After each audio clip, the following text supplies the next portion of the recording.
Congress party నాయకత్వంలో 50 సంవత్సరాలు, BJP నాయకత్వంలో దాదాపు ఒక 20 సంవత్సరాలు ఈ దేశాన్ని పరిపాలించిన తర్వాత కూడా ఈ దేశంలో ప్రజలకు అసలు దేశంలో ప్రజలు బానిసలుగానే ఉన్నారు. ఒక రకంగా చెప్పాలి అని అంటే బ్రిటిష్ బానిసత్వం నుంచి బయటకు వచ్చారు.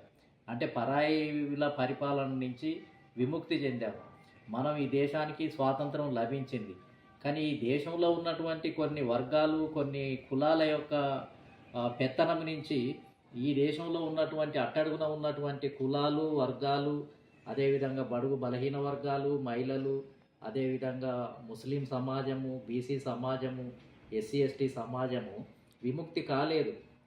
వీళ్ళంతా ఇంకా బంధించబడే ఉన్నారు. ఎవరి యొక్క గ్రిప్పులో బంధించబడి ఉన్నారు?